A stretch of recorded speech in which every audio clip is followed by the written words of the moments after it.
All right, today I just got my order from Amazon. I'm going to be changing the front and rear tire on this Roll Road Leon. I didn't like the knobbies that came with it, so I ordered these Ultraverse kind of semi-street enduro urban tires. Comes with some instructions. Let me show you what the tire looks like. Here's how it looks like. These Ultraverse tires are directional, and they only have one sidewall printed with the name Ultraverse in yellow. Sidewalls are definitely a lot harder. Hopefully they're a lot stronger too. If you look in the front, the chevron goes in one direction. And it also comes with the tire removal tool, like this. I have the ones I use on my own, which are pretty good. So I took out the stock tire. See, they're about the same size.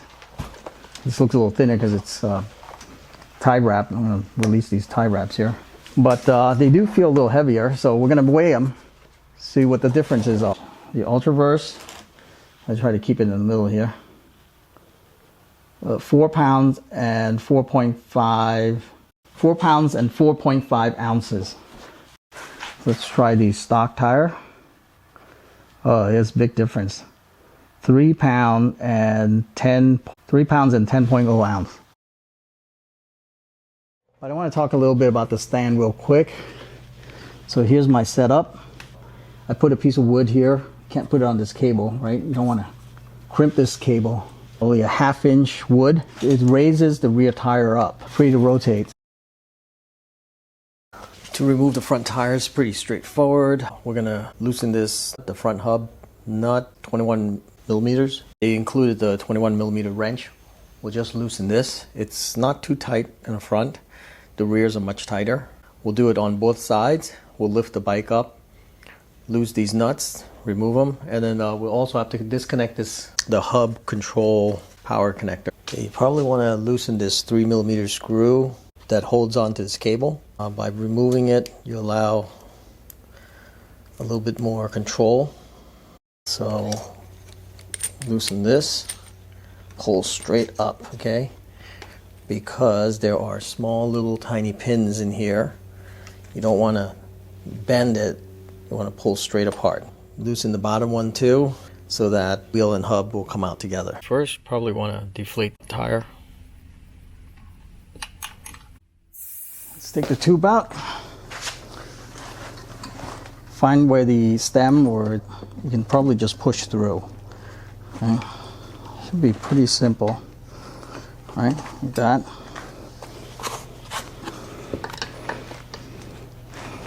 There. Be careful not to, let's push that through, right? Okay, so that's come through now. We'll pull the tube out. The tube's fragile, you don't want to pinch it. I'll take the rest of this out.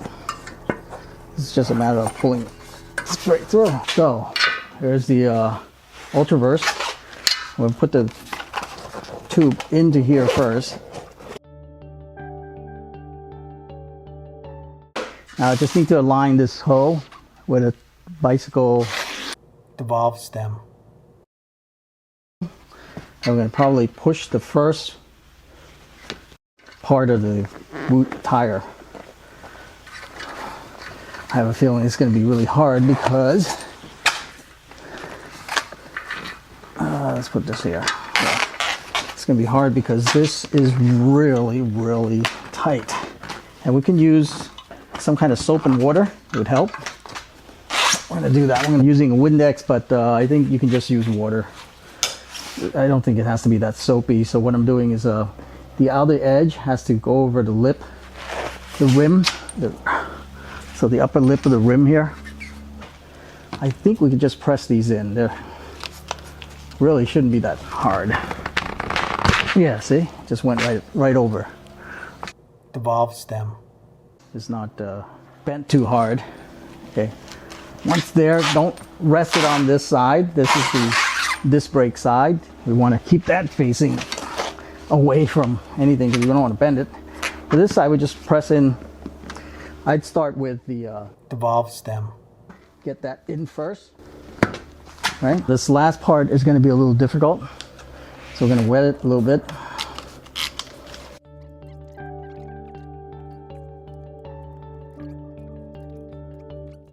Come on. There. There you go. There.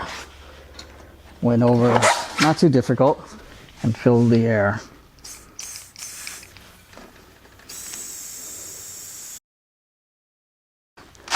Make sure it's good. Seems pretty good. All right. This is their fill to 30 psi, 6 to 30. Align so that the notch is on the bottom. There's a washer, an extra washer in here, so it's washer first, and then this keyed washer spacer. This one also has a keyed spacer on this side. Make sure the disc is aligned. Yeah. Okay.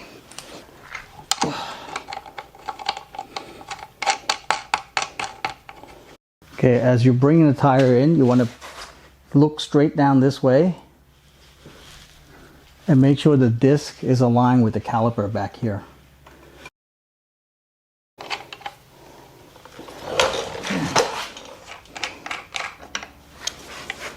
There's no torque spec, so we're just gonna hand tighten this, not overly tighten. You just have to check it every once in a while. Okay. Rotate, check, see if it's free. It's not hitting the disc. Good. Right, good. No sound. Put it back into here, and then connect it to that socket. Okay, yeah, you don't want to bend those pins in here. See those pins? If it doesn't go in easily, that means the pin is not aligned. You might want to check, make sure that they are straight. There's one here, 3 on this side, and 3 on that side. Once that's aligned, go in straight. Don't go in at an angle. Once it's in, just tighten that. Put it back into here. It's a number 3 Allen. M3. 3 millimeters. Open this up. So open and slide the cable in. And tighten it. You can't put this to the front because it's going to hit. This is going to hit that when the shock comes up. So you want to clearing that. Probably back here is probably the best.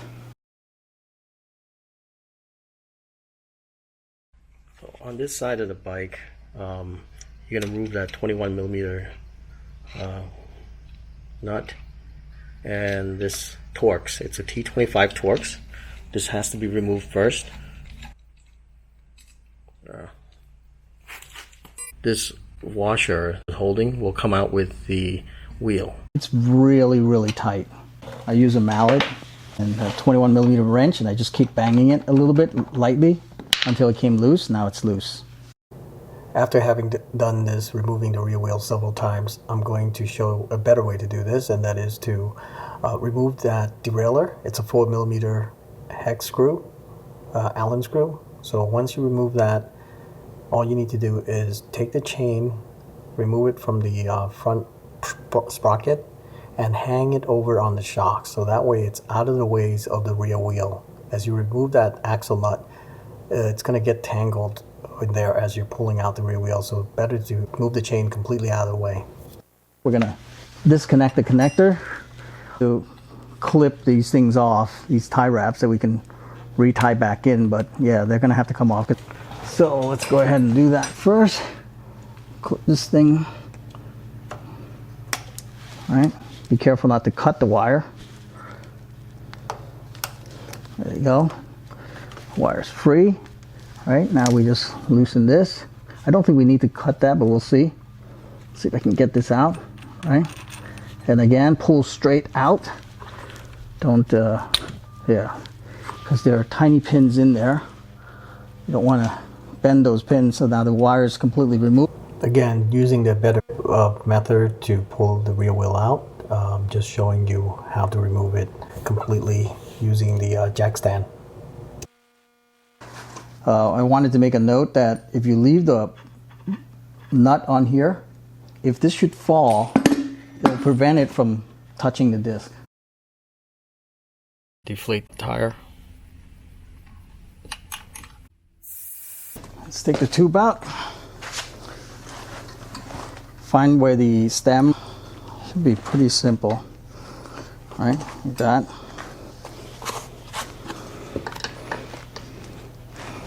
There. Be careful not to, let's push that through, right?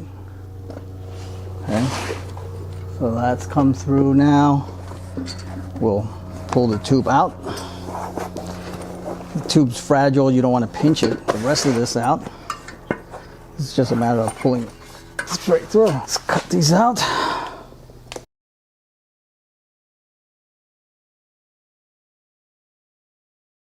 First thing I want to do is probably put the tube inside of it.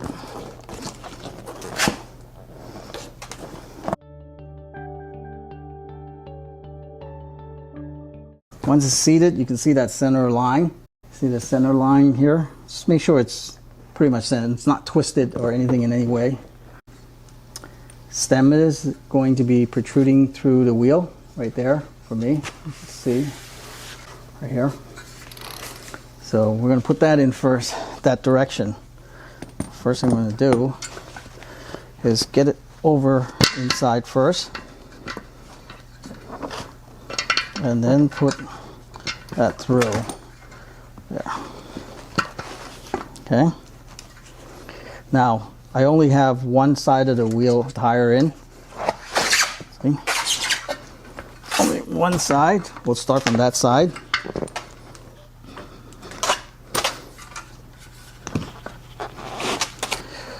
This tire is really hard, the sidewalls, so I'm going to wet it a little bit, make it a little bit easier to slip in.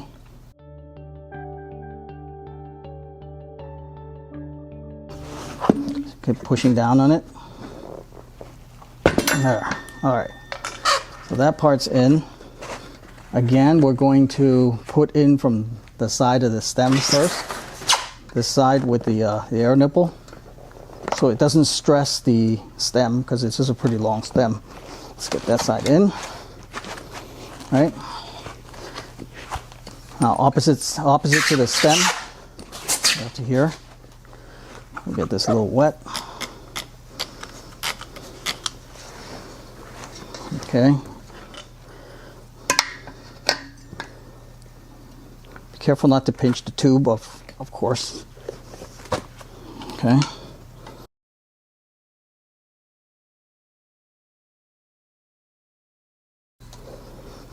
Gotta go in sideways because this tool's a little bit big.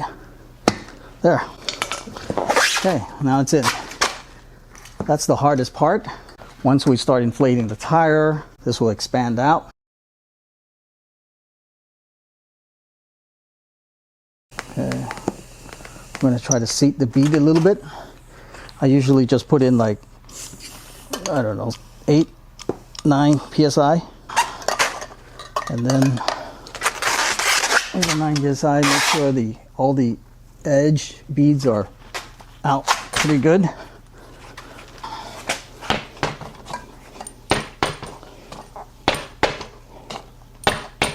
It's good.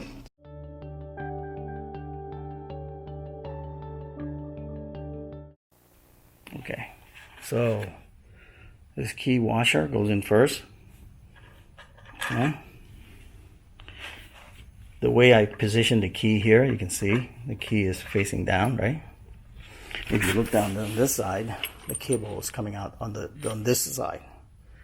Cable's on this side, so therefore the key will be on the same side as the cable.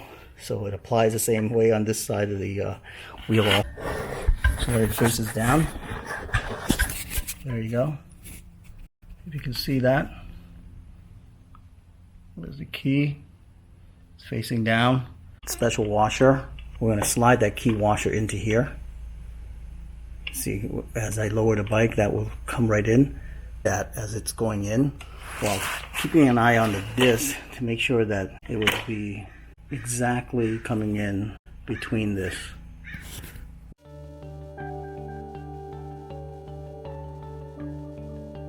This brake, you can see it's going to come in right in between the pad here. So you can see the slot in the pad right there. You can see the disc trying to get it right, come in right in between there. See, the key is going to fit right into that slot.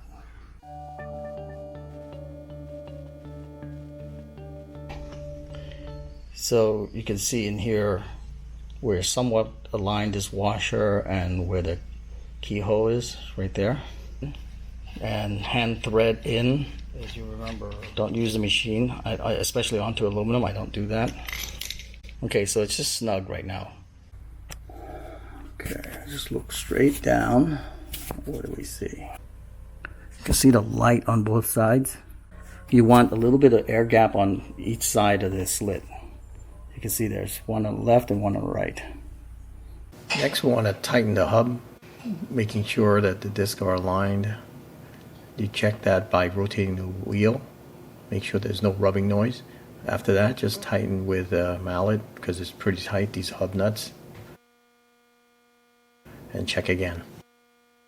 Next, we'll install the derailleur and the chain. Make sure to hand thread in the screw, the 4mm screw, and then you can use the power tools afterwards. Install the chain. I lowered the bike to install the chain.